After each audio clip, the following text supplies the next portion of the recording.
Nós temos a honra de receber o professor Otávio Luiz Rodrigues Júnior para falar sobre o tema Responsabilidade Civil do Estado no Direito Comparado, quais lições podem ser aplicadas ao nosso país.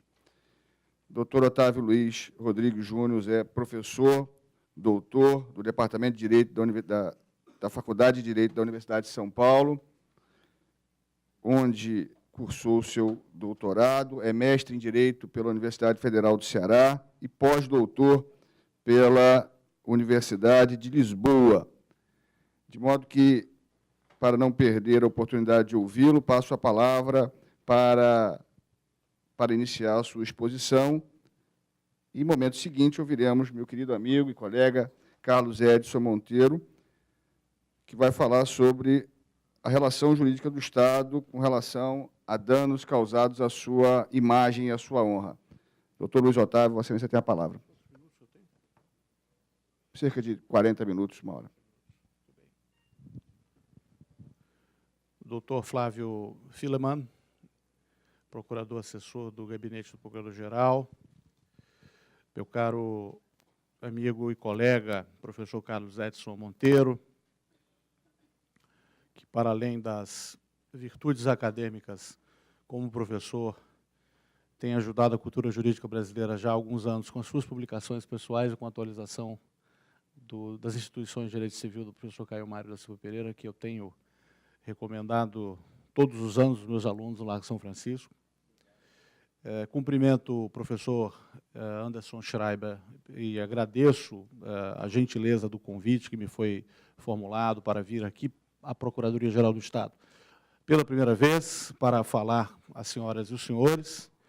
Quero também dizer da minha grande satisfação de estar hoje aqui com o amigo Bruno Miragem, que vai abrilhantar a parte da tarde deste evento, que conta também com a participação do professor Floriano Marques, um colega e distinto administrativista, e que começou de maneira brilhante com o professor Carlos Ari Sundfeld, com a sua habitual capacidade de envolver as palestras, as assistências com suas palestras e de trazer temas extremamente atuais. A minha exposição, o título é extremamente ambicioso, falar sobre a responsabilidade civil do Estado no direito comparado, porque me obrigaria a definir um corte em relação a que parâmetros de comparação poderiam ser utilizados do ponto de vista internacional. A primeira e mais óbvia escolha seria o direito francês, mas, por ser de facílimo acesso a qualquer estudioso brasileiro de direito administrativo, pela relação quase que germinal do direito administrativo francês com a escola de direito administrativo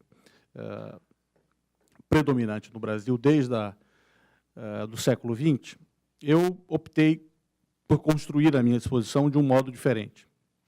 O primeiro capítulo da minha exposição dirá respeito a questões gerais sobre o fundamento da responsabilidade civil do Estado, a construção dessa relação entre o direito privado e o direito público no âmbito da responsabilidade civil.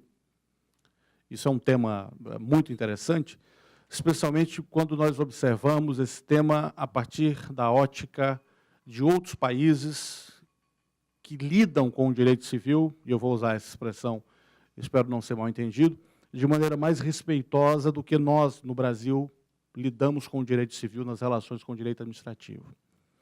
O segundo capítulo vai dizer respeito ao modo como a responsabilidade civil se estrutura dentro de uma teoria geral dos direitos fundamentais. E o terceiro e último capítulo, eu escolhi, basicamente, uma experiência internacional, que é a experiência alemã, sobre responsabilidade civil do Estado, e vou, a partir desse modelo alemão, fazer algumas aproximações com três países. Portugal, que tem uma proximidade histórica, jurídica, afetiva com o Brasil. Argentina, que tem uma proximidade histórica, jurídica e com o Brasil. E o Japão, que não tem proximidade histórica nem jurídica, mas tem uma proximidade afetiva pela enorme presença da colônia japonesa no nosso país. Evidentemente que tudo isso, dentro dos 40 minutos, e eu próprio me autoimporei o silêncio, caso eu não respeite o limite dos 40 minutos, especialmente porque, mais do que o presidente da mesa, mais do que o respeito que tenho de ter ao meu querido amigo doutor Carlos Edson, há um fator imperativo, que é o horário, e o impacto desse horário em certos processos fisiológicos humanos ditados por uma tradição milenar em relação a certas necessidades de segurança alimentar. Muito bem. Começamos com o primeiro capítulo da exposição. É preciso ter em mente que a história da responsabilidade civil do Estado ela está profundamente ligada ao desenvolvimento dos Estados. E volto a dizer aí, não é dos Estados nação, não. Dos Estados no sentido do Estado de polícia, do Estado de direito, do Estado social, do Estado democrático. E evidentemente que eu não vou fazer uma narrativa da evolução do Estado de polícia até o Estado de direito democrático, mas eu quero acentuar que foi o Estado de polícia que permitiu o nascimento do direito administrativo por meio da necessidade de algum tipo de ordenação jurídica do exercício de prerrogativas estatais por, evidentemente, regimes que hoje seriam qualificados como autoritários, historicamente são chamados de regimes absolutos, e que precisavam, por uma necessidade típica de regimes burocratizados, de algum tipo de ordenação lógica do exercício da autoridade e do exercício do poder. Esse Estado de polícia, que, por exemplo, no Brasil, vigorou durante todo o período colonial, tivemos aqui um Estado de polícia durante o período colonial, esse Estado de polícia, ele passava a seguinte mensagem para os súditos: você suporta constrições econômicas, você tem de contribuir para o financiamento da máquina estatal, você tem de pagar os tributos, você tem de tolerar o uso eventual da sua propriedade por agentes do Estado. Você tem de suportar uma série de restrições às suas liberdades negativas. A partir do momento em que essas restrições tornaram-se absolutamente normatizadas e não mais aquilo que o Max Weber chamava de Cade Juristis, a justiça do Al-Qaeda, do magistrado islâmico do período de ouro do domínio árabe no norte da África, no Oriente Médio e na Espanha, a partir do momento em que houve essa normatização, num nível de racionalidade durante o Estado de polícia, nós assistimos ao nascimento de uma contrapartida, que é, se eu pago tributo, eu tenho o direito a ser indenizado pelos excessos da autoridade administrativa. Portanto, esses excessos da autoridade administrativa passaram a dar direito ao súdito algum tipo de ressarcimento, algum tipo de reparação, na medida em que o próprio Estado de polícia se organiza para exigir do súdito, agora não mais por critérios ad hoc, não mais pela justiça do CAD, mas por uma máquina estruturada no âmbito do Estado de polícia. Essa mudança histórica, ela faz com que comece-se a abandonar aquela ideia de que não havia algum tipo de reparação.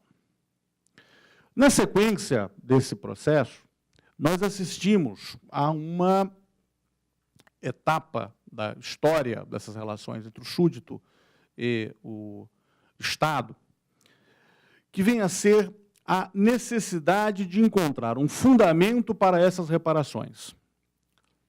E esse fundamento acabou por surgir num outro momento histórico, que foi a afirmação do princípio da igualdade. Essa afirmação do princípio da igualdade, precisamente quando há uma passagem do Estado de polícia para o Estado liberal, ela demanda uma consequência prática, para além da consequência jurídica. Eu preciso que todos suportem com igualdade os ônus das consequências dos atos que lhes são imputáveis. Portanto, haveria aí, a partir do princípio da igualdade, uma noção de que tanto o Estado quanto o particular são levados a responder pelos atos que praticam. Não mais numa correlação, sou objeto de restrições à minha liberdade, portanto, tenho direito a reparações, mas agora, Estado e indivíduo colocam-se diante de um plano de igualdade de suportar os encargos que são provocados pelos danos. A terceira e última etapa desse desenvolvimento, e essa etapa última é a etapa do século XX, vai se dar fundamentalmente com a afirmação do Estado democrático, primeiro do Estado de Direito, Rechtsstaat, e depois do Estado democrático. Essa afirmação gerará uma outra consequência. A responsabilidade civil do Estado fundar-se-á, doravante, no próprio Estado democrático de direito. E isso fará com que a combinação desses três fundamentos resulte no que hoje nós temos como a base jurídico-constitucional da maior parte dos países ocidentais para justificar, de tradição romano-germânica, bem entendido, para justificar a responsabilidade civil do Estado. Se nós abrirmos um manual de direito administrativo alemão, um manual de direito administrativo português, um manual de direito administrativo espanhol, nós vamos encontrar, fundamentalmente, essas três respostas para por que o Estado responde pelos seus atos do ponto de vista patrimonial. Portanto, há, no âmbito do direito comparado dos países de tradição romano-germânica, uma certa identidade histórica na constituição desse instituto e uma certa identidade histórica na constituição dos fundamentos desse instituto. Essa primeira parte do primeiro capítulo da minha exposição deve ser acompanhada de uma segunda parte. Quando eu falo em responsabilidade civil do Estado, no Brasil, eu corro um risco bastante sensível de ser olhado com algum grau de preconceito pelo administrativista. Ele vai olhar para mim e vai dizer: eis um civilista que desconhece os incríveis avanços do direito administrativo, inclusive com a mudança da nomenclatura, porque não se fala mais em responsabilidade civil do Estado, e sim em responsabilidade patrimonial. Ou em responsabilidade extracontratual da administração. Muito bem. Essa deixa permite-me tocar em um aspecto muito relevante para o estudo da responsabilidade civil do Estado. Até porque o professor Schreiber, nosso querido amigo e catedrático de Direito Civil, deu-me a honra de vir a um espaço que é pleno de direito administrativo, tem uma revista tradicional da Procuradoria-Geral do antigo Estado da Guanabara, na qual se publicaram trabalhos magníficos de administrativistas, e temos aqui o Carlos Edson, Bruno, eu, representando esse direito decadente, que é o direito civil, para um ambiente de administrativistas, mas, evidentemente, com o concurso do nosso infiltrado, que é o Dr. Anderson Schreiber. Qual a razão de se abordar esse tópico? É que há, pelo menos na experiência jurídico-administrativa alemã e na experiência jurídico-administrativa espanhola tradicional, em Portugal também, mas hoje com menos intensidade, depois da aprovação da Lei da Responsabilidade Extracontratual em 2007, no Japão, idem, com muita intensidade, há um profundo respeito aos institutos, às figuras jurídicas e às categorias de direito civil no âmbito da administração. Eu recomendaria a leitura de um texto de Miguel Seabra Fagundes, publicado na Revista de Direito Administrativo, dos anos 50, no qual ele tem por título o Código Civil e o Direito Administrativo.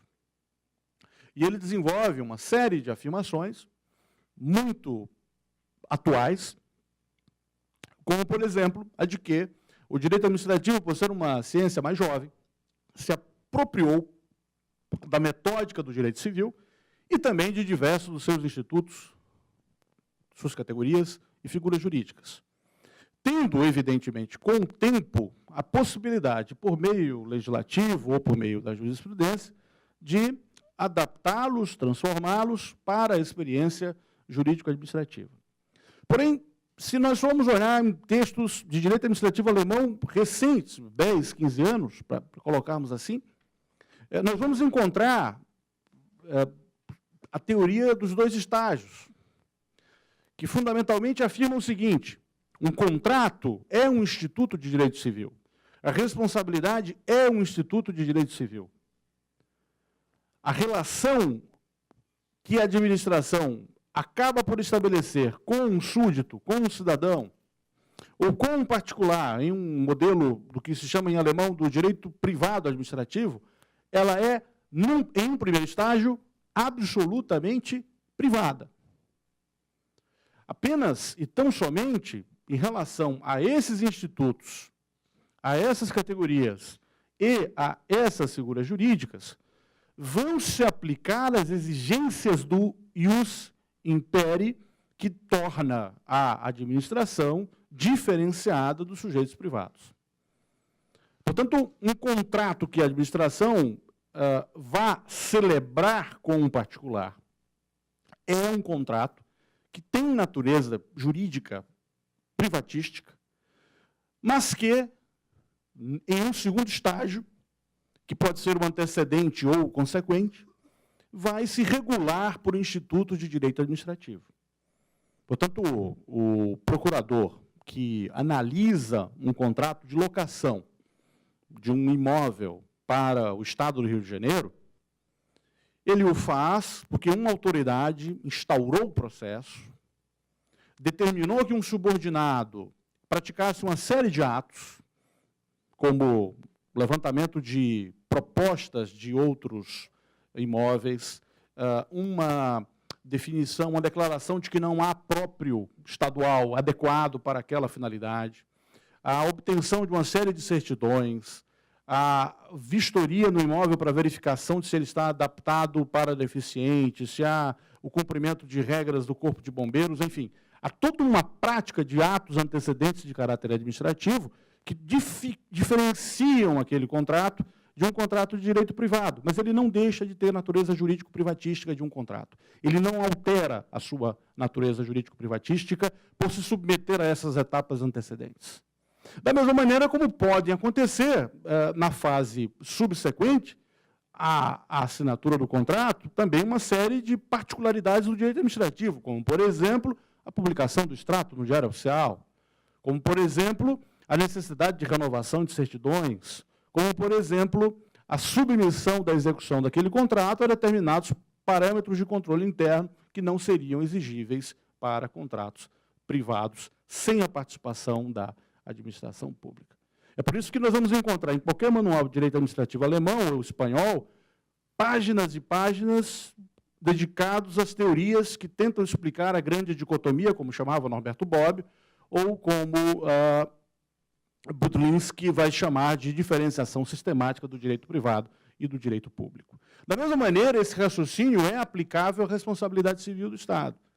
Ela é responsabilidade civil, mas tem parâmetros de caráter subjetivo, objetivo, algumas alterações quanto ao nexo de causalidade, algumas alterações quanto à formação dos seus pressupostos, algumas alterações quanto ao modo como o dano é indenizado, que são, de acordo com a teoria dos dois estágios, objeto de uma transformação ad hoc para aquela situação, por conta da presença da administração pública em um dos polos da relação jurídica. Isso faz com que, e eu aproximo-me da conclusão do primeiro capítulo da minha apresentação, Isso faz com que haja uma situação que, para um jurista brasileiro, é surpreendente. Todo o estudo de responsabilidade civil do Estado, no direito alemão, no direito japonês, mais ainda, é feito à luz de artigos do Código Civil, sem necessidade de uso de uma legislação administrativa específica. Quando eu chegar na análise do direito alemão, eu vou explicar um pouco a história por que isso aconteceu. Tem algumas razões históricas, mas, de certo modo, é interessante, e para um civilista com muito mais destaque, perceber a presença forte do direito civil como fundamento desses institutos que são fundamentais do ponto de vista do direito administrativo contemporâneo. Concluído o primeiro capítulo, passo para o segundo. Agora nós temos a oportunidade de ver o problema sob uma outra ótica, que é a ótica da teoria dos direitos fundamentais. No final do século XIX, um grande publicista alemão, ligado à escola do positivismo jurídico, chamado Georg Jelinek. Aqui eu faço uma menção, Bruno, ao Tribunal Federal da 4ª Região, que teve, durante uma época, uma composição muito peculiar, com o ministro, então desembargador Teori Zavascki, o professor Manuel Castilho e o atual presidente, o desembargador Thompson Flores. E eu não vou dizer qual foi deles, mas um deles gostava muito de citar o Jelinek, e o ministro Teori combinou com um outro.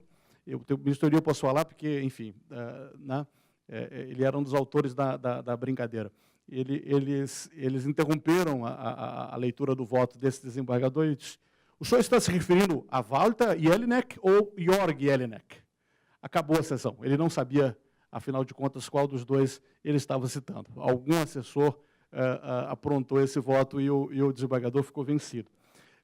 Por conta do desconhecimento da autoria. Pediram vista para verificar de qual era a procedência daquela teoria. Não sei se o Bruno conhece essa história, mas é uma piada interna do Tribunal da 4ª Região muito interessante. O Jelinek, o pai, não o filho, ele desenvolve uma teoria que até hoje é bastante referida, bastante utilizada, que diz respeito a uma figura metafórica muito interessante. Segundo ele, haveria um conjunto de direitos que ele vai chamar de Abwehrrechten, os direitos de resistência, que são do cidadão como uma espécie de escudo contra as ações positivas do Estado que invadam sua esfera jurídica. Essa visão desses direitos fundamentais é a chamada visão clássica dos direitos fundamentais como direitos de proteção, coloca o indivíduo como titular de uma esfera jurídica e que vai ter na Constituição certos direitos que o protegem contra os avanços, as investidas, os abusos estatais.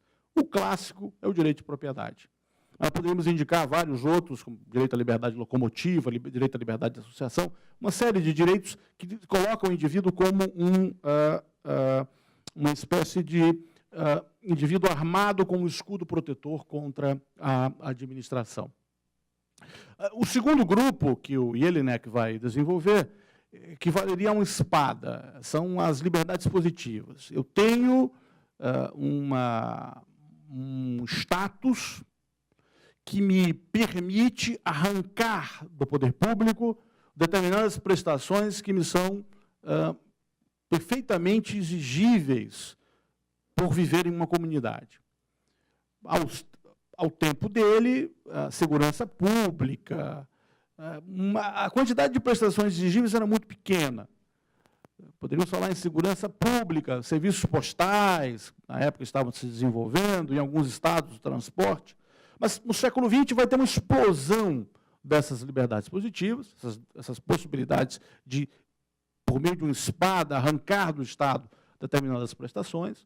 E aí nós temos todo um capítulo novo no constitucionalismo do pós-Segunda Guerra de direitos sociais, saúde, educação, que não eram imaginados como partes integrantes dos deveres estatais no século XIX. E o último, na verdade, são quatro estados. O primeiro é o de sujeitar-se às regras do Estado, mas isso não vem ao caso. Mas o último, que é o status activus, é o de participar da vida social. Na época dele, era, por exemplo, prestar o serviço militar, lutar nas guerras, aquilo era um privilégio. Votar e ser votado era uma dessas participações admitidas. Mas essa construção dos direitos fundamentais do Jelinek, ela permite enquadrar a responsabilidade civil do Estado precisamente em uma figura de um direito de proteção contra as violências que o Estado comete em face do cidadão. Agora, o mais interessante é que, quando ele protege-se por meio desses direitos de resistência, os direitos de proteção às invasões praticadas pelo Estado, ele o faz em relação ao Estado e não a uma pessoa natural, que é o servidor público, que cometeu essa infração. Só que essa visão de que é contra o Estado, ela é muito recente. E Jelinek teve grande responsabilidade em criar no imaginário jurídico e depois na lei, na jurisprudência, na própria doutrina, uma noção de que não pode ser um servidor público o responsável direto e imediato pela reparação do dano, porque aquele direito de proteção deve se dirigir contra o Estado e não contra um particular. Essa foi a virada de chave na história do administrativo e levou, no século XX, a que praticamente todas as constituições dispusessem de regras sobre a responsabilidade civil do Estado.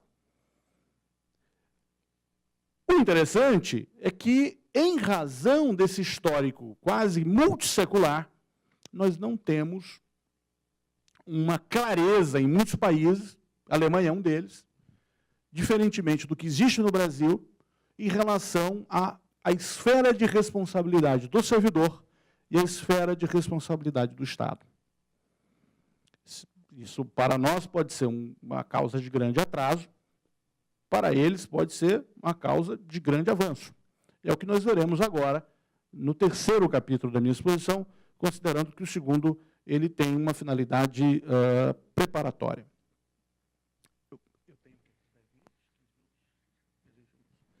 Uma finalidade preparatória.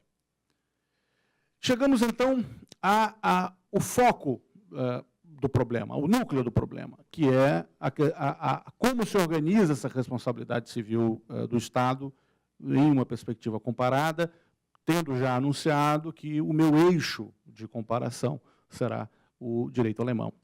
Muito bem.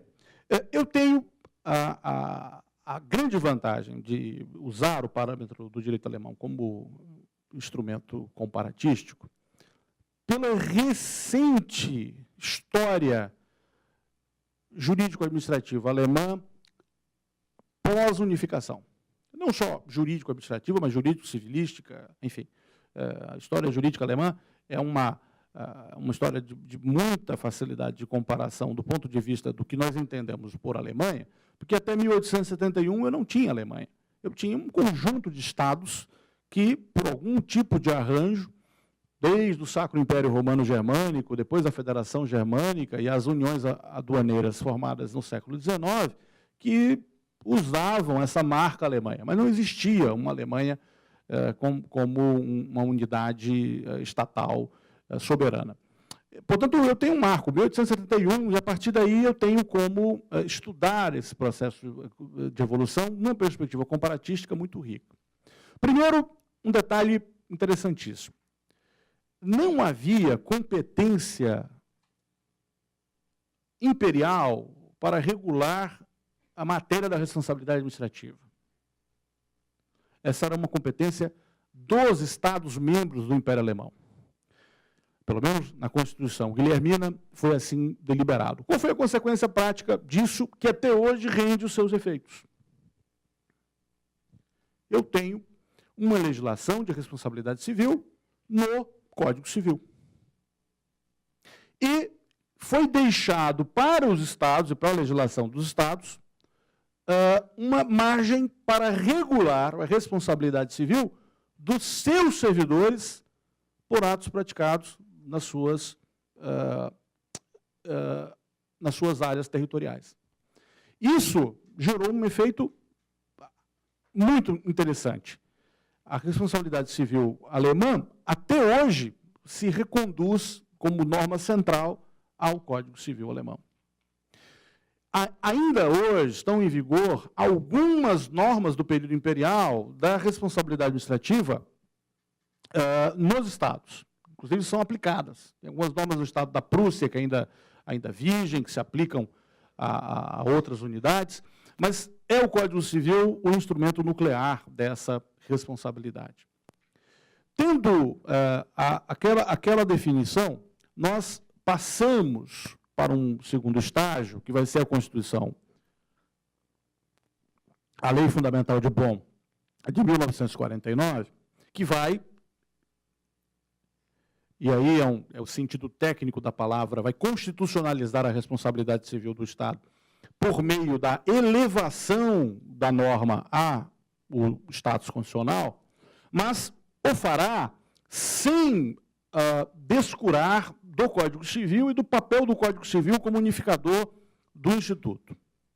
A partir de então, nós passamos a ter um duplo fundamento na Constituição e no Código Civil. E os administrativistas alemães passaram também a localizar, a radicar a responsabilidade civil do Estado no princípio da igualdade e no princípio do Estado democrático de direito. Da mesma maneira aconteceu em Portugal, da mesma maneira acontecerá na Espanha de modo absolutamente natural.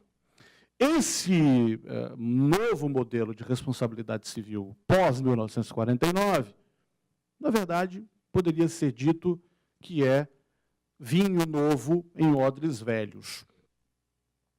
Perdão, vinho velho em odres novos, porque, na verdade, não houve uma mudança substantiva em face da responsabilidade civil que era praticada anteriormente. Se não vejamos, vamos decompor os elementos dessa responsabilidade civil. Primeiro, eu tenho o agente.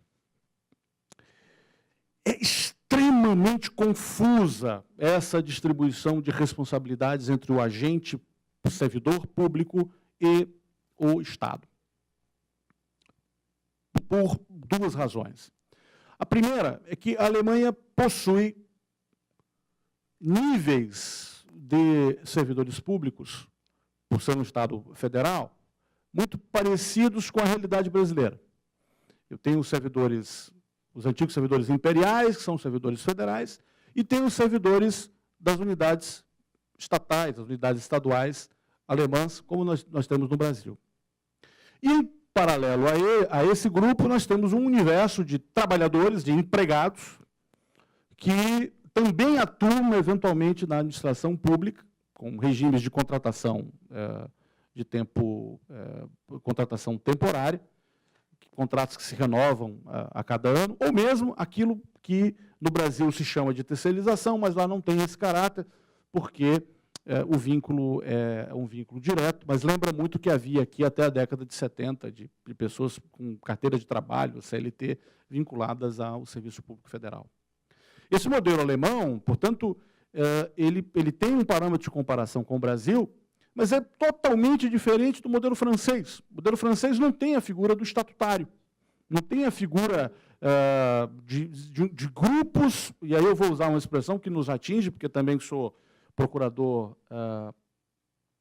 sou membro de órgão de procuratura da União, não tem na França o sentido da diferença dos regimes como nós temos aqui. Lá todo mundo tem um regime único da iniciativa privada ou do setor público e apenas há algumas prerrogativas ligadas a certas atividades. Portanto, na Alemanha há um parâmetro de comparação muito interessante. Só que lá, aquilo que para nós é muito claro, a responsabilidade é do Estado e o servidor responderá subjetivamente por um regime pelo qual prima facie é o Estado e o servidor depois se entende com o Estado. Na Alemanha isso não é muito claro, isso depende de se tratar de regimes federais ou regimes estaduais. Há determinados atos, que são ditos atos de gestão, que não são de império, em que a responsabilidade do servidor é prima facie.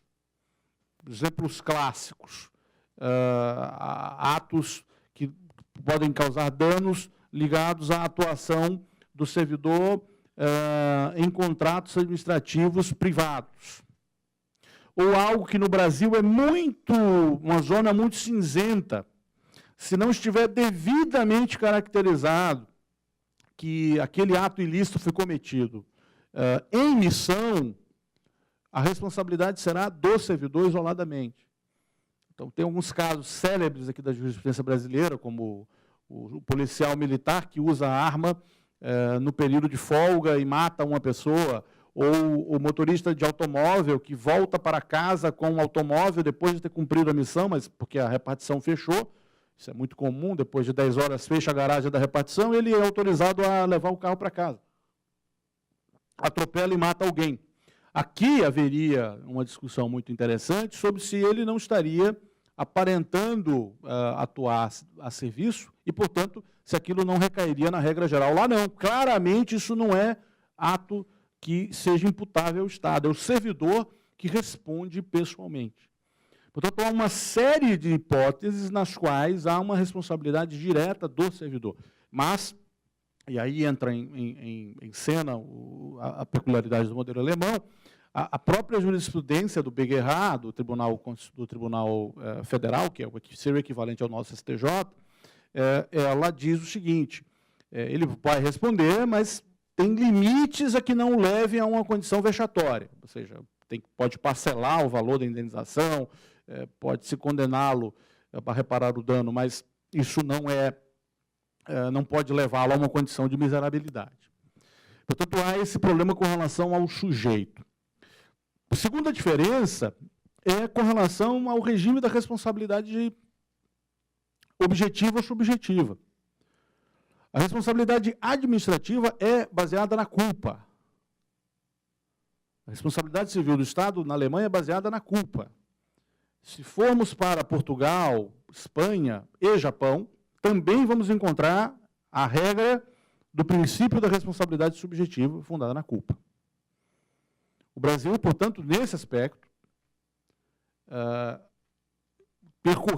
radicalizou um caminho da objetivação da responsabilidade que é pouco comparável com esses modelos.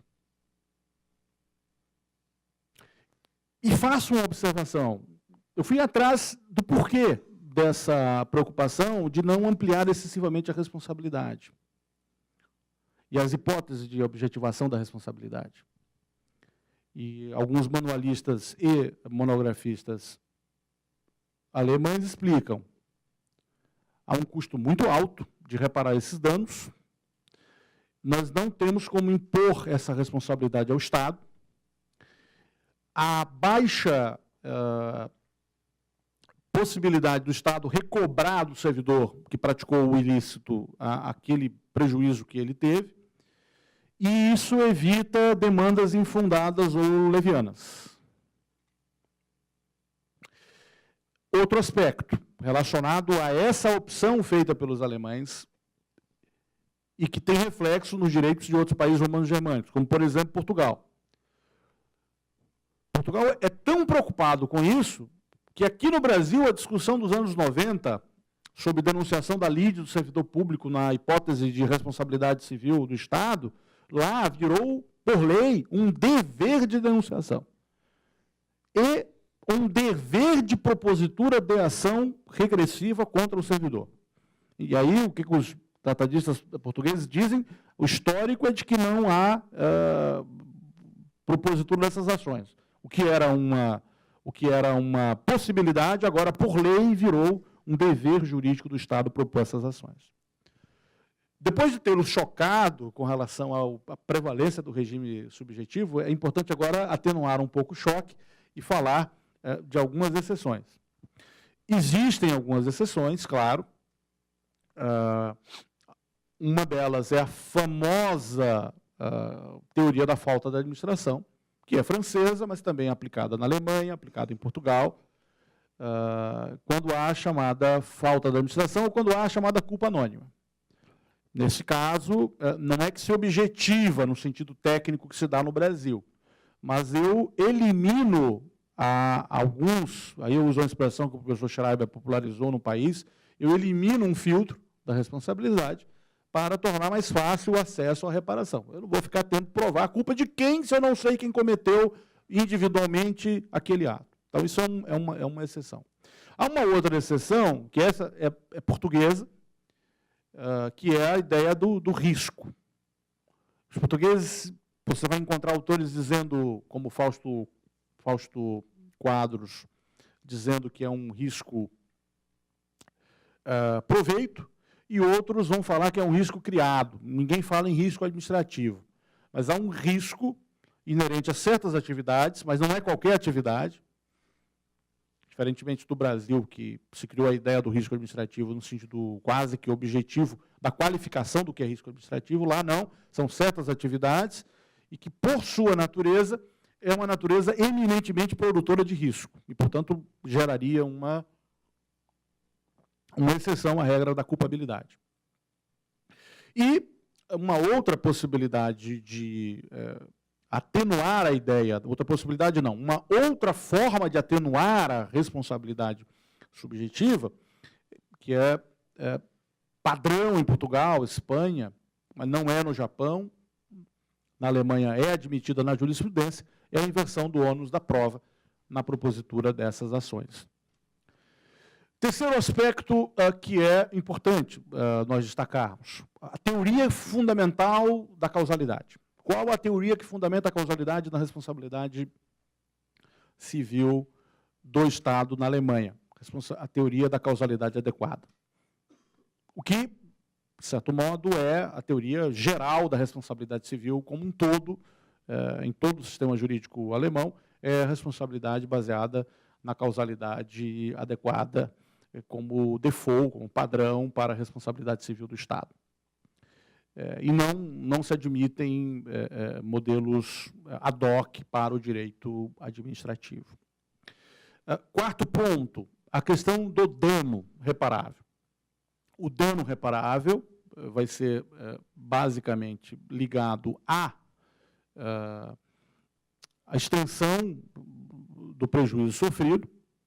Não há essa multiplicidade dos chamados novos danos lá, nem para o direito civil, nem para o direito administrativo, e há uma preocupação, em alguns aspectos, de considerar o elemento da culpa como redutor do dano, especialmente naquilo que nós chamamos aqui de concorrência de causas ou concorrência de culpas. Ainda, de aspectos relevantes, existe todo um catálogo de excludentes de responsabilidade. Alguns deles, hoje, são considerados inaplicáveis pela jurisprudência do BGH, mas que eu trago aqui até a título de curiosidade. Por exemplo, nas leis, algumas delas em vigor, dizem que o Estado alemão não responde por prejuízos causados a estrangeiros. Mas isso, evidentemente, caiu em desuso na jurisprudência. Há um grupo de servidores que são pré-excluídos da responsabilidade pessoal. Coletores de impostos, procurador do Estado não. Infelizmente, o finance procurador ele está fora dessa regra. Mas vamos começar um lobby pela inclusão dessa regra. E esse é o mais importante, que é a cláusula James Bond. Servidores do Ministério das Relações Exteriores, quando comprovarem que seus atos foram praticados a bem do Estado alemão. A bem do Estado alemão. Isso os manualistas afirmam, claramente uma regra para os agentes secretos que podem causar danos e são imunes de responsabilidade civil. Outra regra que também é muito interessante e peculiar ao direito alemão, tem um relógio aqui, que maravilha, isso aqui é uma organização admirável aqui da Procuradoria, fica o elogio.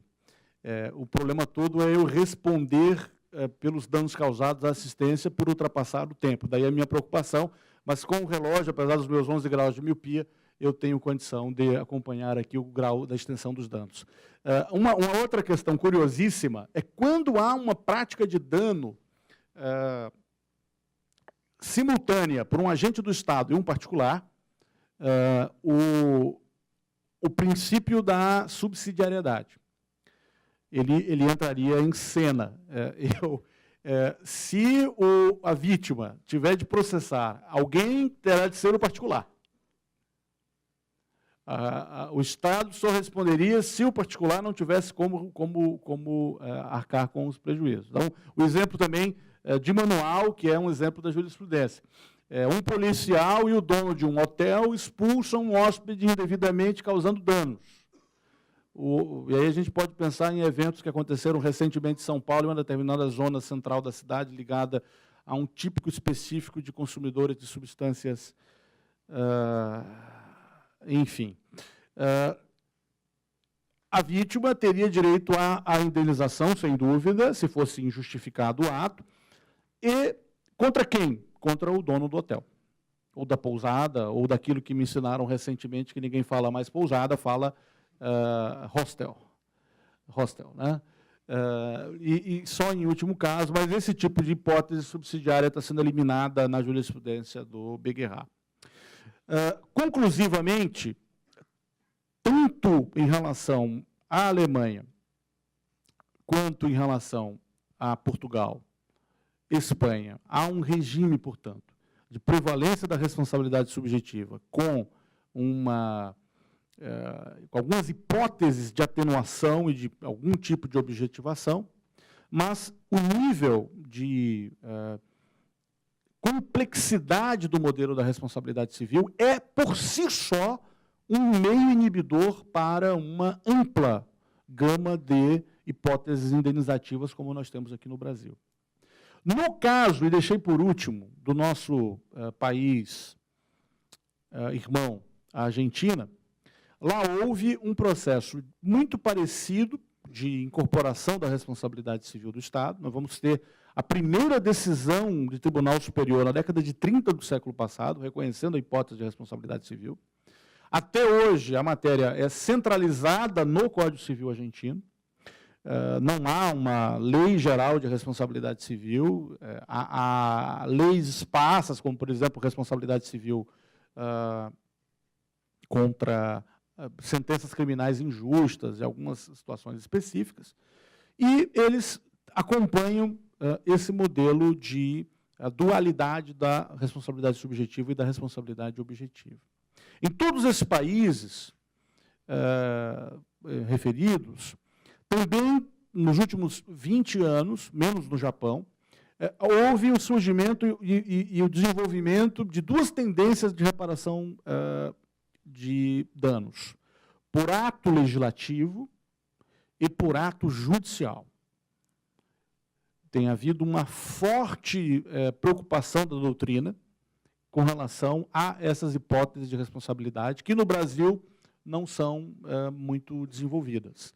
Portugal, em 2007, por lei, tornou essas hipóteses de responsabilidade definidas, inclusive com parâmetros objetivos de responsabilidade por ato legislativo e de responsabilidade por ato judicial. No caso dos atos judiciais, fundamentalmente, demora injustificada e erro na prolação da sentença, erro grosseiro e com um nível de dolo ou de grave culpa, considerando-se também vazamento de informações sigilosas de processo como causadoras de responsabilidade civil do magistrado. Meus amigos romanos, compatriotas, concluo a minha exposição. Evidentemente que este cenário que foi traçado, ele corresponde a uma análise que não segue um método comparatístico, que tem níveis de controle dos resultados, mas apresenta um resultado de países economicamente mais avançados, bastante interessante sobre o modo como eu vou extrair essas conclusões. Como privatista, vou dizer, são países que têm modelos muito interessantes, porque preservam para o direito civil uma função de centralidade que se perdeu no direito administrativo, que se vem perdendo no direito administrativo brasileiro há muito tempo. E é muito interessante essa visão. E, óbvio, não se trata aqui de uma preocupação puramente epistemológica, mas uma preocupação com a utilidade do direito civil. E eu tenho que concluir. Segundo, países muito mais ricos têm modelos de reparação muito mais restritivos do que o nosso. E, como se diz na Alemanha, antes de você gastar um marco, ele tem que dar 2 voltas à mesa. Ou seja, eles têm muito mais preocupação com a questão da solvabilidade do sistema público do que países menos desenvolvidos. Aí a gente entra numa discussão da desigualdade social, da inapetência do Estado, da corrupção, etc. Mas isso eu não coloquei o elemento metajurídico na discussão. Estou apenas colocando o elemento dogmático do que é a solução deles. E o terceiro ponto é que há, nesse modelo, um peso da carga histórica muito grande na construção dessas soluções, mas, por outro lado, é de se refletir. Não qual o melhor, qual o pior, mas se o nosso sistema, do ponto de vista sistemático, do ponto de vista da racionalidade, é melhor ou não do que o desses modelos apresentados. Eu fico extremamente grato pela paciência de todos que me votaram até agora, lamentando profundamente os danos causados, silencio com base no princípio do dever de mitigação do próprio dano. Muito obrigado.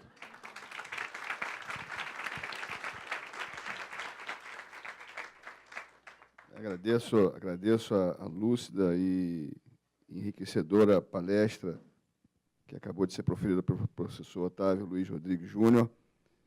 E agora tenho certeza que é uma provocação. Eu, como modesto estudioso do direito administrativo, fui posto entre 2 civilistas que vão falar de responsabilidade civil e não posso me furtar, professor Otávio Luiz, a dizer que o direito, a responsabilidade civil do Estado, e seja ela patrimonial ou não, namora de longa data com o direito civil e prossegue namorando com o direito civil. O atual Código Civil tem um dispositivo, que a professora Maria Silva de Pietro afirma que já nasceu defasado, que é o artigo 43, que repete praticamente o parágrafo 6º do artigo 37, mas não fala dos concessionários. Nós brigamos, foi falado aqui sobre nexo de causalidade, nós brigamos diuturnamente, defendendo o Estado, pela correta interpretação do artigo 403 do Código Civil, antigo 1060 do Código Civil revogado, que fala da teoria da causalidade direta e imediata para fim de responsabilidade civil da administração pública. E, ainda com relação ao Código Civil, brigamos, estamos na iminência de sermos atropelados pelo Superior Tribunal de Justiça, que a prescrição das ações indenizatórias do Estado são reguladas pelo Código Civil, e já o era no Código Civil de 16, no artigo 178, parágrafo 10. E eu acho que o professor Aguiar Dias, ouvindo sua palestra, deve estar batendo palma onde quer que esteja, quando falava sobre o cometimento, quando se vai julgar uma ação de responsabilidade civil do Estado, com o aspecto do empobrecimento do Estado. Esse era um aspecto curioso na lição do professor Aguiar Dias, muito mal compreendido como algo que importaria numa irresponsabilidade civil do Estado. Mas é o que eu digo sempre aos meus alunos, quando no Estado não pode ser condenado jamais a pagar menos do que deveria ser, mas também não pode ser condenado a pagar mais do que deve ser, sob o argumento de que paga por precatório, porque é reiterado, porque o dano é punitivo. Quando o Estado é condenado a pagar algo, todos nós, todos que estamos aqui dentro desse ambiente, somos condenados a indenizar alguém, e se o dano é injusto, devemos sê-lo efetivamente. Eu, com esses comentários, vou passar a palavra ao professor, meu querido amigo Carlos Edson, do Rego Monteiro, que é procurador, que é professor de Direito Civil da Universidade do Estado do Rio de Janeiro, é mestre em Direito, doutor em Direito pela UERJ, e vai tratar do dano à imagem e à honra do Estado na relação com terceiros. Eu já o adverti aqui que, como procurador assessor do gabinete do Procurador-Geral, dependendo das suas conclusões, irei encorajá-lo a pensar em ações indenizatórias contra muitos ex-agentes públicos que estão causando dano à imagem do Estado do Rio de Janeiro nesse momento. Obrigado, doutor Flávio Wiedemann, né? Esse tema realmente está na ordem do dia, né? Está na ordem do dia. Bom, em primeiro lugar, bom dia a todos, queridos amigos aqui presentes. Quero, em primeiro lugar, agradecer o convite do Sejur, né, para a Nathalie, pelo meu querido amigo Anderson Schreiber também, que nos propicia essa oportunidade de debate, de certa forma, do grupo dos infiltrados, professores de direito civil, no seio da administração pública, os administrativistas. Cumprimento nosso querido professor Bruno Miragem, eminente consumerista, autor, referência nas obras de direito do consumidor, que está aqui presente, vai abrilhantar a tarde nesse congresso. Cumprimento o meu querido amigo Flávio Wiedemann, meu colega, procurador de Estado, amigo, e também autor de responsabilidade civil, né, administrativista que conhece, transita bem pela responsabilidade civil. E o meu querido amigo que me antecedeu com essa palestra muito densa, que é próprio, né, muito erudita, como sempre o faz, eu que sou leitor do professor Otávio, né, desde a revisão judicial dos contratos, que é uma obra referência em todos os cursos, até as suas colunas na internet, que são muito úteis, né, com as informações de jeito comparado, que ele tanto gosta, e da Alemanha. Então, é um prazer enorme. E também meu colega de avaliação de lutas em Brasília, na CAPES, nos programas de pós-graduação. Então, é uma satisfação muito grande dividir esse ambiente. Cumprimento também residentes, estou vendo aqui residentes, estagiários da Procuradoria, colegas, eminentes colegas procuradores do Estado, dizer da minha satisfação enorme de estar aqui para refletir sobre esse tema tão difícil e que me coloca numa posição totalmente diferente da usual. Né? Nós, normalmente, como procurador do Estado, defendemos o Estado, né, nas ações. Temos o Estado como autor dos supostos danos. Especialmente o Estado do Rio de Janeiro não comete danos jamais. Mas estamos aqui dentro da casa. Né? E agora, o meu tema é o outro lado da moeda. O meu tema traz o Estado como vítima de danos à honra e danos à imagem. Então, é uma inversão completa de polos. Logo de cara, queria destacar isso aqui. Né? Pode o Estado... A pergunta é muito provocativa, a pergunta que o Sejur elucubrou, e é difícil, é uma pergunta de difícil solução, porque é intrincada nos seus pressupostos, e a gente vai tentar decompor e tentar fazer uma reflexão aqui no limite do tempo, tentando ver se, no final, a gente consegue avançar por algum modo, por algum caminho. Na verdade, essa questão a questão proposta remete a uma questão matemática mais ampla da pessoa jurídica, da possibilidade de a pessoa jurídica, qualquer que seja ela, direito público ou direito privado, poder sofrer danos extrapatrimoniais. Né? Essa é uma questão que movimentou a doutrina, que vem movimentando, não é ainda pacificada, em que pese a existência da súmula 227 do Superior Tribunal de Justiça, que todos conhecemos, estudantes aqui conhecem de cor e salteado, a súmula 227, o enunciado 227 da súmula do STJ, que afirma positivamente, né, a possibilidade da pessoa jurídica sofrer danos morais. Mas, não obstante esse enunciado da súmula, esse enunciado, a rigor, ele decorre muito mais de uma interpretação pragmática, de uma tentativa de solução prática a um problema maior, do que propriamente a uma constatação técnica sólida. Ela peca por não ter justamente essa constatação técnica, essa construção mais sólida para embasar. A súmula é resultado muito mais de uma questão pragmática, de uma solução para os casos objetivos que pululavam aos tribunais. Na verdade, na casuística do dano moral em pessoa jurídica, e eu estudei esse assunto fundamento da década de 90, já se vão alguns anos, né? Só havia, e na revisão que fizemos continua assim o panorama, só havia duas hipóteses, duas situações, grosso modo, a abranger esse tema. Quais são essas situações? Normalmente, a difamação, uma crítica indevida, né, um ataque à reputação da pessoa jurídica, ou, de outro lado, em outro grupo, talvez majoritário, o abalo de crédito, as questões relativas a cobranças indevidas, protestos indevidos de títulos, enfim, toda essa gama reunida que a gente pode agrupar no abalo de crédito. Então, diante dois grandes grupos, a jurisprudência entendeu positivamente que a pessoa jurídica poderia sofrer danos morais, teria direito a uma reparação no plano extrapatrimonial. O debate foi muito aceso aqui. Eu trouxe até um roteiro. Como é que eu faço aqui para... Esqueci. Peço ajuda ali aos universitários. Eu tenho aqui uns slides para passar. Obrigado, querido. Para a gente passar, só para dar uma sequência na matéria. A primeira questão é esse debate, então. Como é que se travaram os debates? Quais eram os argumentos contrapostos? De um lado, se entendia que a pessoa jurídica poderia, sim, sofrer dano moral na medida em que era detentora, né, de uma honra objetiva e não de uma honra subjetiva, né, importando certos conceitos do direito penal. O direito penal faz essa distinção para classificar os crimes, né, de injúria, calúnia e difamação, colocando a calúnia e a difamação como ataques à honra objetiva e a injúria como a honra subjetiva.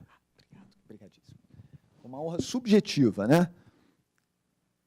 Estamos falando aqui do segundo slide. Cadê ele? Passei. Não está indo. Ah, está indo. É que ele está entrando aos poucos. É isso. É isso. Então, argumentos a favor seriam essa tese da distinção entre honra subjetiva e honra objetiva, importando-se do direito penal, a concluir que a pessoa jurídica não seria titular de honra subjetiva, portanto, né, em analogia à injúria, não seria capaz de sofrer injúria, de se sentir injuriado, porque não tem sentimentos próprios, mas sim é detentora de um espectro, né, que a projeta perante a sociedade, uma reputação, uma imagem, por assim dizer, que a projeta, que a qualifica e que se torna importante para a consecução da sua finalidade social. Essa honra dita objetiva pode, sim, ser, segundo o STJ e a doutrina predominante, pode ser passível de violação a gerar, na outra ponta, a reparação de danos morais. Essa era a construção, basicamente, que se apresentou e que, hoje em dia, ganhou essa constatação de que a pessoa jurídica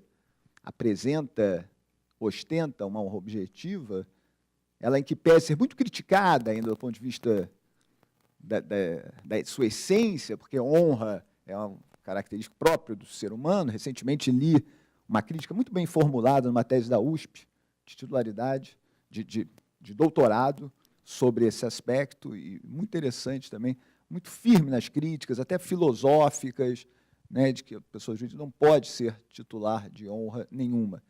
Mas o fato é que, na sociedade de consumo que nós vivemos, né, fazendo aqui a invocação do nosso querido professor Bruno Miragem, para falar desse assunto, em uma sociedade marcada pelo hiperconsumo, né, uma sociedade em que se produz em massa, se consome em massa para se demandar em massa, as pessoas se identificam a uma procura do ser humano em angariar, em se satisfazer mediante a ostentação de marcas, né, a presença da marca, e que é muito importante para a pessoa jurídica, e acaba a pessoa procurando se identificar com aquelas marcas. Né? Há textos do professor Gilles Lipovetsky aqui, importantes nesse tema, o próprio Bauman, falecido recentemente, também grande filósofo, também falando da liquidez dos conceitos e como a pessoa, nessa sociedade líquida, como se procura se agarrar numa aparente solidez, que, na verdade, não existe, né, dos bens materiais, das coisas que ostenta. Então, eu sou do grupo que ostenta uma bolsa tal marca, da camisa de tal marca. Então, isso tudo, essa valorização da marca, na nossa sociedade contemporânea, é extremamente elevada à enésima potência, hoje em dia, diante de um ataque a esses valores, evidentemente que esse ataque vai repercutir fortemente na pessoa jurídica. Fortemente na pessoa jurídica. E, de outro lado, as teses que se contrapunham a essa é a argumentação a favor. A argumentação contrária sustentava também, não sem razão também, que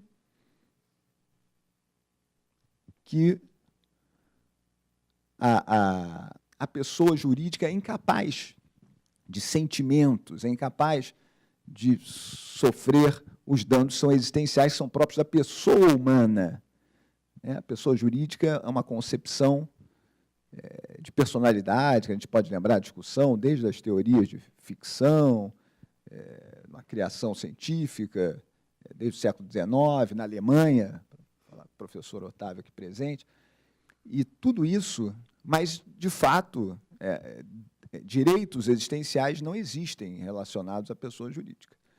Há que se extremar, e a nossa escola, lá o professor Anderson Schreiber, aqui um dos expoentes dessa escola, a gente extrema sempre, na linha civil constitucional, as relações patrimoniais das extrapatrimoniais, né, que prevalecem sobre aquelas. As relações extrapatrimoniais sempre prevalecem hierarquicamente do plano axiológico, da hierarquia de valores da Constituição, prevalecem sobre as patrimoniais. Portanto, as pessoas jurídicas, uma vez tendo sofrido alguma lesão, qualquer lesão contraposta, aí o slide, a estrutura da pessoa jurídica, ou seria mensurável economicamente, que seria o dano material na empresa, ou seria dano moral em seus dirigentes, não já na pessoa jurídica, né, reconhecido por meio de uma espécie de desconsideração da personalidade jurídica, né, para fazer com que eles pudessem pleitear a indigitada reparação.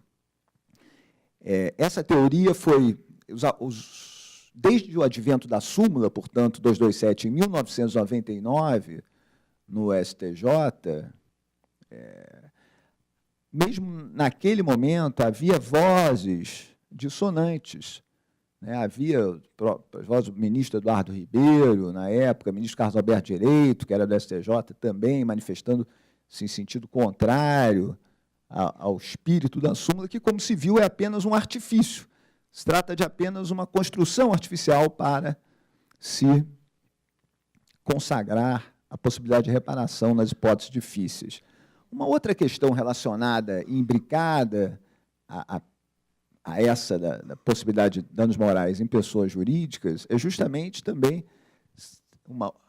que se relaciona a essa, é a possibilidade ou não das pessoas jurídicas serem titulares de direitos da personalidade. São ou não são titulares de direitos da personalidade da pessoa jurídica? A questão, ao meu ver, a resposta que se impõe é a negativa. Mas, de qualquer forma, nós temos uma regra no artigo 52, que também, do ponto de vista pragmático, no sentido da operatividade das previsões legais, afirma que se aplica às pessoas jurídicas no que couber, aquele no que couber é uma expressão sempre sublinhada, a proteção dos direitos da personalidade. Quer dizer, aplica-se às PJs a proteção dos direitos da personalidade no que couber. Quer dizer, não quer dizer, em momento algum, que elas sejam titulares de direitos da personalidade que são próprios da pessoa natural, da pessoa existencial. Então, a gente chega assim esse é o primeiro bloco da minha apresentação. Na verdade, faltou anunciar, como fez o professor Otávio, que eu vou dividir essa apresentação em 3 blocos. Essa primeira já foi, nós estamos 14 minutos, era o dano moral em pessoa jurídica e essa possibilidade de se admitir ou não direitos da personalidade em favor da pessoa jurídica. Agora vamos à casuística, que é o segundo bloco, para a gente poder avançar para o terceiro. O terceiro já será a conclusão. Portanto, Será breve a minha apresentação aqui para entusiasmo geral, né? Já o Machado de Assis dizia no prólogo, lá, né, da sua Memórias Póstumas de Brás Cubas, né, que as falas deviam ser sempre breves, né? Uma virtude dos oradores seria a brevidade. Pelo menos a brevidade já é um grande passo para se conquistar a plateia, não se estender por demais. Vamos tomar em consideração a observação do nosso mestre. E aí, na casuística, portanto, como ele dizia, a casuística, em tema de dano moral em pessoa jurídica, se dá em função daqueles dois eixos que eu lhes apresentei. Ou bem, difamação, os ataques impingidos à honra objetiva, os ataques impingidos à imagem, à reputação da pessoa jurídica, né? Eu mesmo, já militando na advocacia, certa vez, antes mesmo do ingresso aqui na casa, recebi um caso muito interessante, que o sujeito dedicou a sua vida a denegrir a imagem de uma certa pessoa jurídica grande, grande porte no Brasil, né, e lançando sites e tal, e era uma difamação assim, mas horrores. O sujeito tomou aquilo como uma causa, uma coisa quase que patológica, e interessante como esse grupo, enfim, a gente acabou conseguindo obter reparação. Na verdade, era um site, o site, ele mudou de provedor, a gente obteve uma liminar, depois pediu extensão para outro, aí hospedou no exterior, isso na época, 1999, 2000, foi para o exterior, aí a gente, para não ir para um sistema louco de processo, a gente o intimou pessoalmente para que se abstivesse daquela prática, sob pena de multa diária, e conseguimos, enfim, posteriormente, ele foi condenado a indenizar os danos morais. Mas, enfim, esse é um caso que, grosso modo, existe, né? Talvez grande parte desses casos de dano moral à pessoa jurídica, e o outro, grande parte também, se completa com, como eles falavam, as questões atinentes ao abalo de crédito, né? As cobranças indevidas, protestos de títulos, protestos de duplicatas, são casos muito frequentes de dano moral à pessoa jurídica. E agora, chegando já no tema da pessoa jurídica de direito público,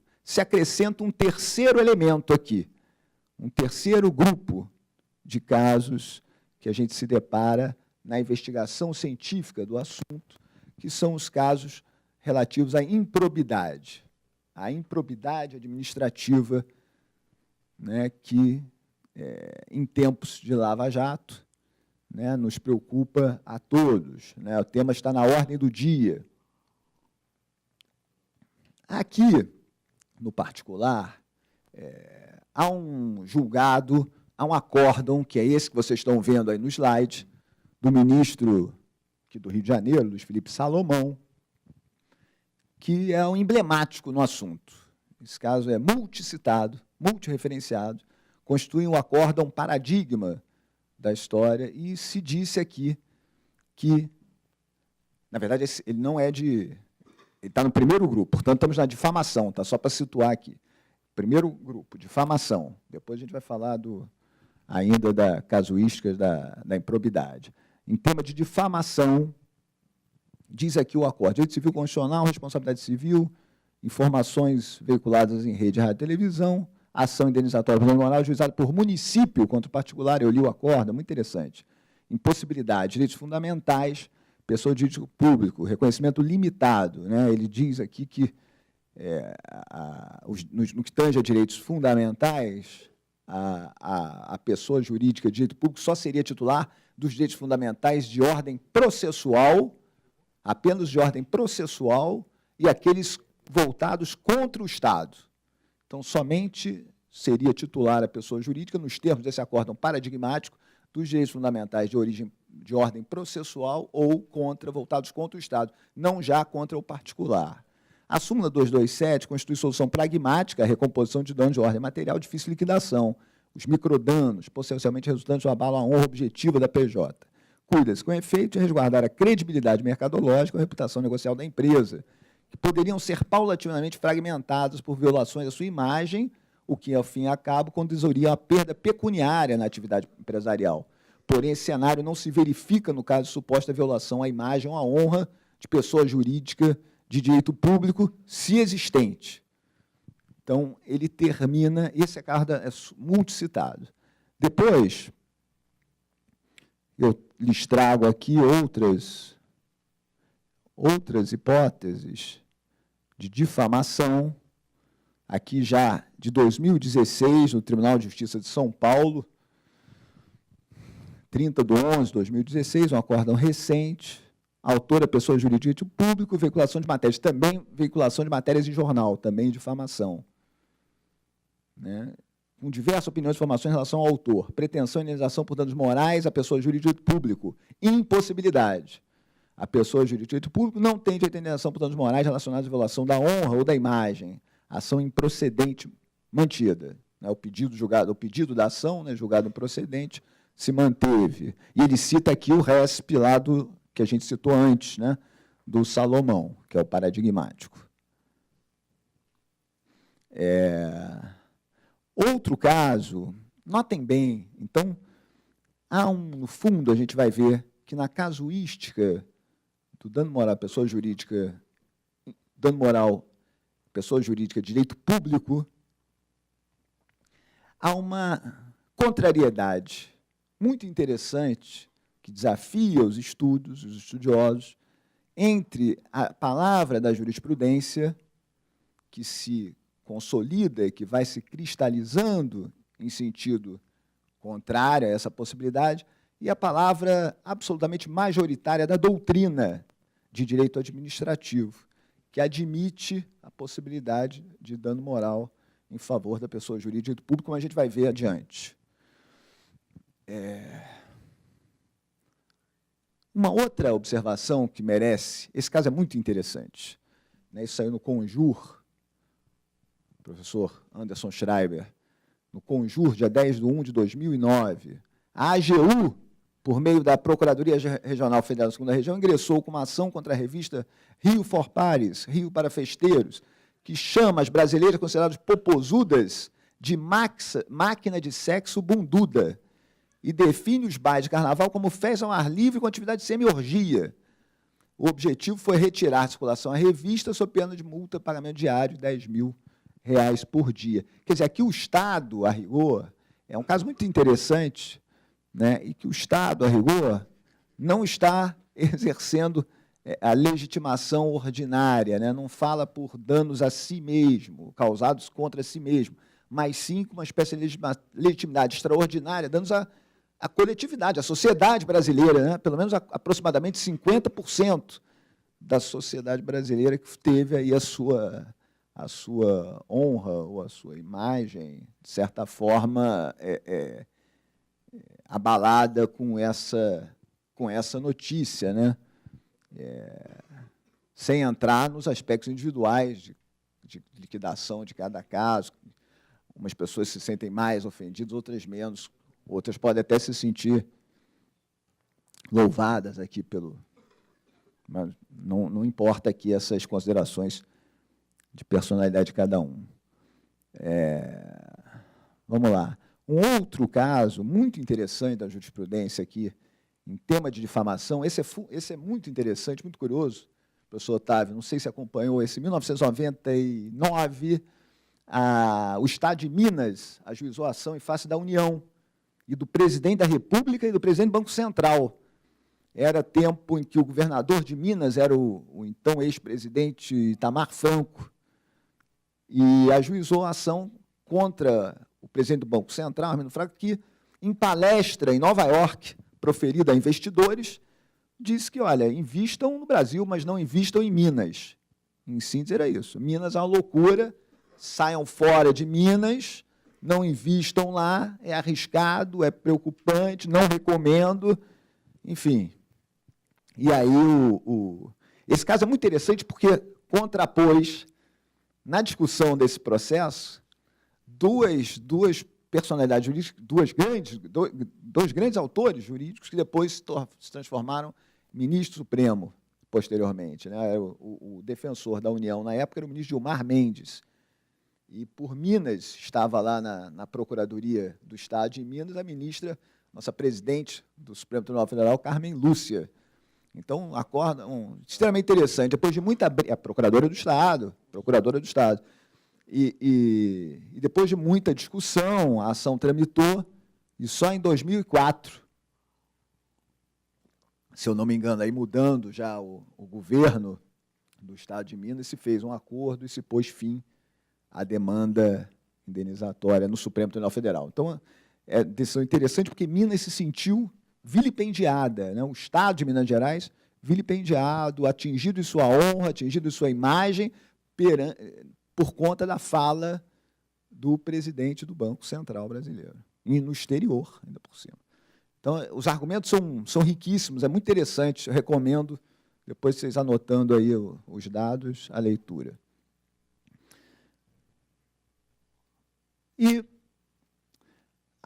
os casos aqui na pessoa jurídica pública, então, como eu te falava, eles não se circunscrevem à difamação, né? Eles têm também as questões dos abalos de créditos, dos protestos indevidos, e aqui a gente tem uma decisão também do Tribunal de Justiça de São Paulo, em geral também negando aqui, né, o ato.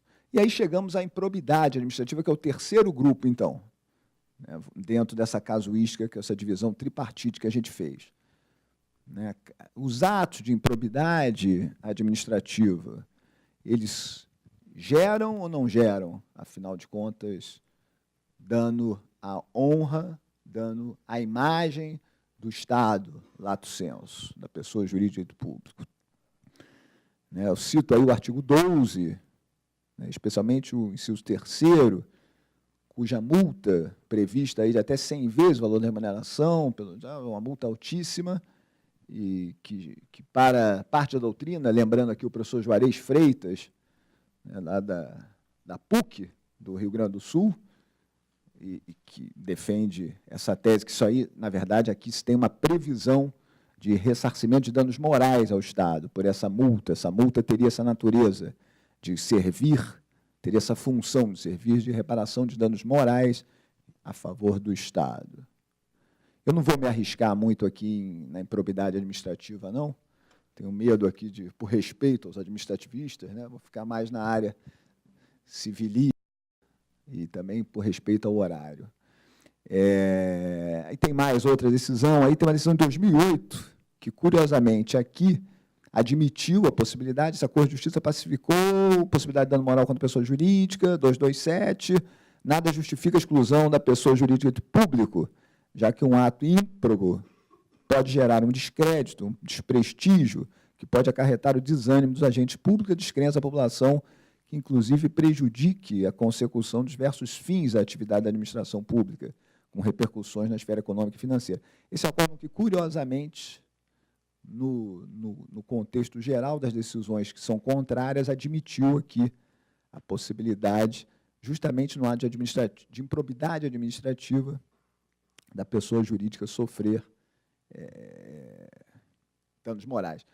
Um caso também, agora me aventurando um pouco no direito comparado, na seara do professor Otávio, na Itália, né, a famosa Operação Mãos Limpas, né, que é similar à nossa Lava Jato, lá também a gente achou em pesquisa inúmeras decisões condenando agentes públicos que praticaram malfeitos a reparar, do ponto de vista moral, o Estado, as pessoas de direito público às quais eles estavam vinculadas, né? Há aqui, por exemplo, uma decisão da Corte de Cassação, desse caso aí, Lockheed, né, do dano não patrimonial, né, a favor do Estado por atos de corrupção, por crimes de corrupção, pelo descrédito que a conduta, que tais condutas, né, portanto, podem promover em relação à classe política italiana inteira, né, fazendo perder, assim, a reputação de toda a nação italiana, até no plano internacional, toda a nação italiana até no plano internacional, como diz aí essa decisão da Corte de Cassação de 91. Essa é apenas uma delas. Há outras também que pululavam aí, todas em sentido favorável à responsabilização. Isso provavelmente, em algum momento, vai eclodir, né? Não é difícil a gente prever que no cenário né, da nossa Lava Jato aqui, que a gente vá também, em algum momento, ter que promover ações de reparação de danos morais a favor do Estado nesse sentido. E aí eu termino essa parte da casuística, né, e me aproximo da conclusão.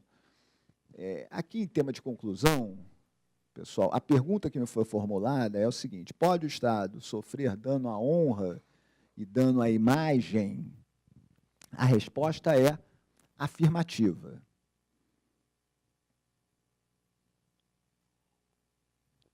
A rigor, não se nega que também as pessoas jurídicas de direito público detenham, sejam titulares de valores extrapatrimoniais. O problema todo é que na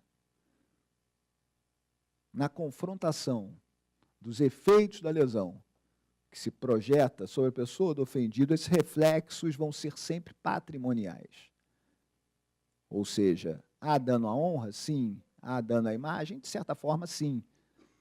Né? Mas os efeitos que são o que geram a reparação é que serão sempre patrimoniais, quando se tem a pessoa jurídica em questão.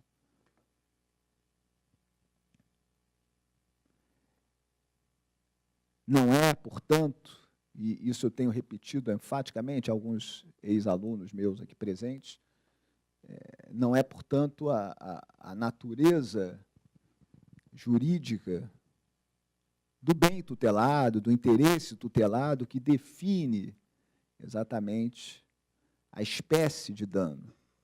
Nós temos sustentado, já desde a década de 90,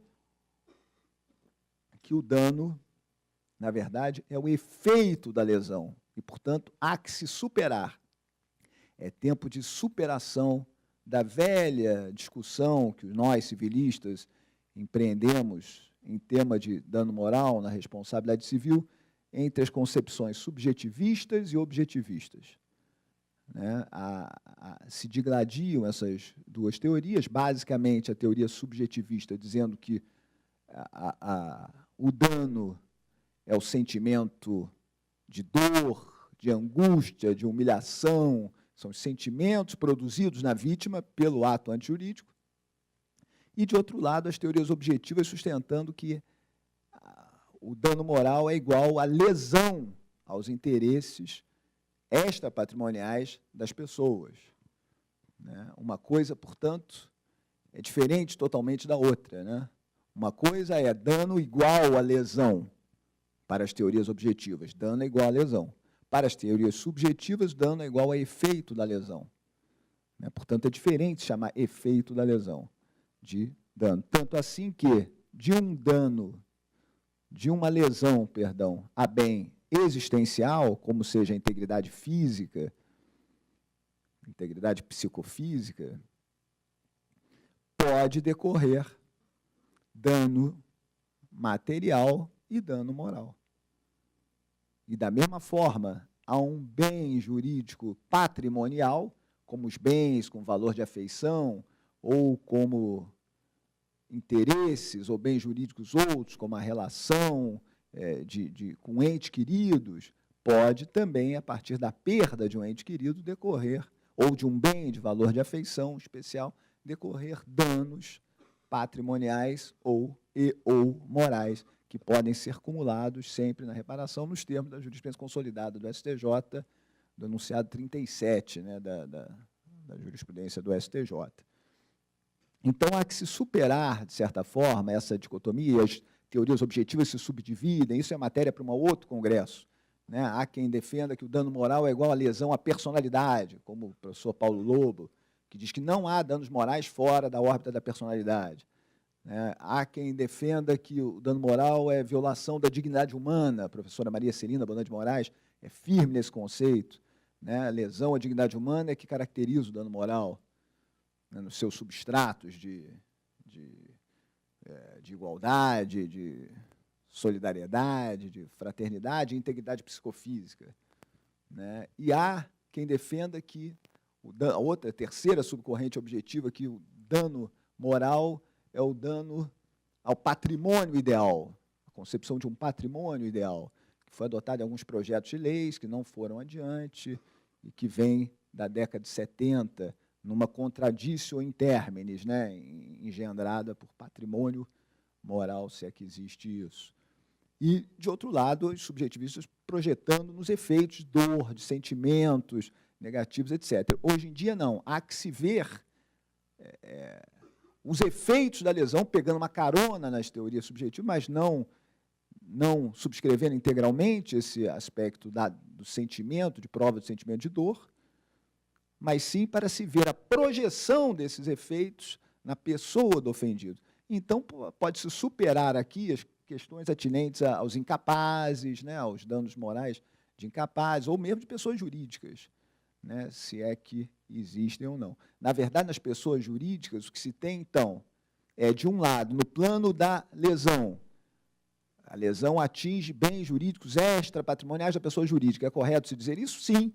Não há como se negar na contemporaneidade, né, e assim também na pessoa jurídica de direito público. Ela é titular, sim, de interesses extrapatrimoniais, a projeção da sua própria finalidade social.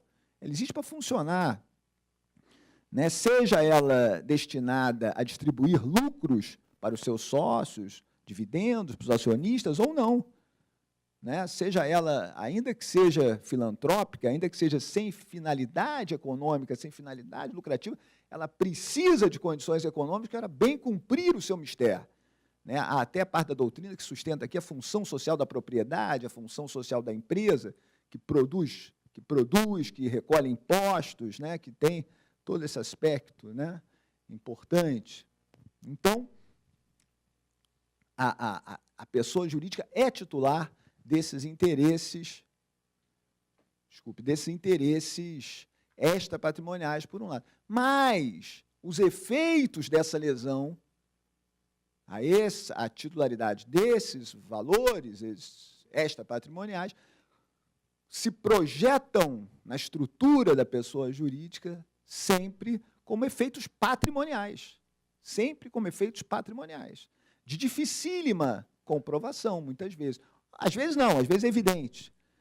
E às vezes dificílima comprovação. A gente pode imaginar, por exemplo, no caso da pessoa jurídica de direito público, o Estado, o que o Estado perde, né? O Estado do Rio de Janeiro, por exemplo, em crise, né? O quanto perde com negócios que são desfeitos, oportunidades perdidas, isso repercute na arrecadação de tributos de todo gênero, né? A perda de oportunidades não circula, há uma degradação da qualidade de vida que prejudica também a pessoa jurídica como um todo, né? Titular desse interesse. Então, essas projeções são patrimoniais, mas os valores atingidos são extrapatrimoniais, né? Essa, em síntese, portanto, quando a gente fala em dano à honra e dano à imagem, significa que essas lesões, na verdade, a honra e a imagem, podem projetar, existem sim, devem ser ressarcidas, e podem projetar efeitos patrimoniais, que devem ser ressarcidos, mesmo a favor da pessoa de direito público, como a pessoa jurídica de direito privado, em geral, né, como também, eventualmente, mesmo que não se consiga traduzir economicamente, aí se aplica aqui, por uma questão de pragmática, como diz a jurisprudência, a súmula 227, e mecanismos de quantificação semelhante a dos danos morais, muito embora não se trate de danos morais, como a gente viu. Né? Danos morais têm uma outra ótica, é uma outra valoração axiológica, é uma valoração que depende e que prevalece, porque põe em jogo a própria dignidade, põe em jogo a própria pessoa humana no centro do cenário, no centro do palco, que tem um tratamento privilegiado. Portanto, não se confunde aqui, a pessoa jurídica ela é tutelada, ela é objeto, ela é instrumento, muitas vezes, de realização de valores existenciais das pessoas físicas, da sociedade que a integra, no caso da pessoa jurídica de direito público, né?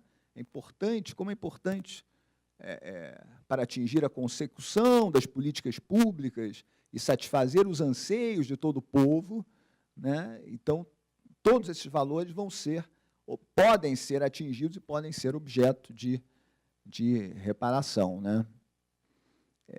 Então, pode a pessoa jurídica sofrer dano moral? Para a gente sintetizar aqui algumas conclusões. Sofrer dano moral a pessoa jurídica? Não. Ela pode sofrer uma lesão à honra e à imagem, que vai ser projeções no seu patrimônio. Pode a pessoa jurídica titularizar direitos da personalidade? Também não. Ela não é titular de direitos da personalidade. Ela pode ter, ela é titular de alguns valores extrapatrimoniais, mas não já os direitos da personalidade são próprios da pessoa humana. E a pessoa jurídica de direito público da mesma forma, né? Ela pode fazer jus à reparação patrimonial às lesões a bens jurídicos extrapatrimoniais. Então, há que se separar de uma vez por todas, para tentar deixar claro, se é que vocês estão conseguindo entender na hora do almoço, essa teoria, dois planos, é muito simples. O plano da lesão e o plano dos efeitos na pessoa do ofendido. A lesão são, né, valores que são em jogo, atingidos. Destruiu o carro do Estado, vai ter o valor patrimonial do carro. Né? Destruiu o bem público, o valor do bem público. Tá certo? Na correspectividade. Né? Atingiu a honra ou a imagem aqui, vai ter um dano patrimonial projetado na pessoa do ofendido, cujos efeitos engendrarão, então, a reparação. Se houver dificuldade quantificativa, acaba se usando na prática. A jurisprudência, no fundo, é pragmática aqui. O que se faz, na verdade? É muito criticável até esse expediente, mas, diante da dificuldade quase insuperável, como disse o STJ, desses microdanos, muitas vezes a pessoa sofre um abalo de crédito ou sofre uma difamação, de um lado, ou seja, uma lesão, mas não se verifica um dano mensurável economicamente na outra ponta.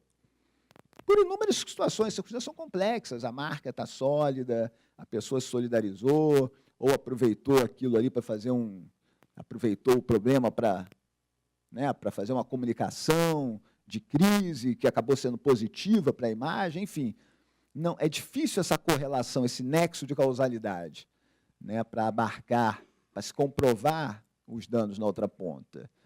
Então, acaba se valendo aqui da técnica de reparação de danos extrapatrimoniais para se reparar o que, no fundo, é dano patrimonial, em última análise. Patrimonial, em última análise. Agora, pode o Estado, enfim, última pergunta, final, sofrer lesão à imagem, à honra? Sim, pode. E essas lesões têm que ser reparadas. Não podem ficar irreparadas no ordenamento jurídico. A Constituição assegura o princípio da reparação integral. A cada dano, a cada lesão, deve corresponder a correspectiva reparação. Né? É garantido o direito de ação, isso é direito fundamental para a reparação desses danos. E, portanto, a resposta seria afirmativa ao desafio formulado pelo Sejur, e a questão, mesmo sabendo que a questão engendra esse nível de complexidade que nós todos acabamos de ver, assim, ainda que perfunctoriamente, nos 40 minutos a que tinha direito, já estou indo para 43, já para concluir. Então, só dizendo, agradecendo a paciência de todos também e dizendo que foi um prazer, me coloco à disposição para eventuais ulteriores debates, se for o caso. Tá? Muito obrigado pela atenção.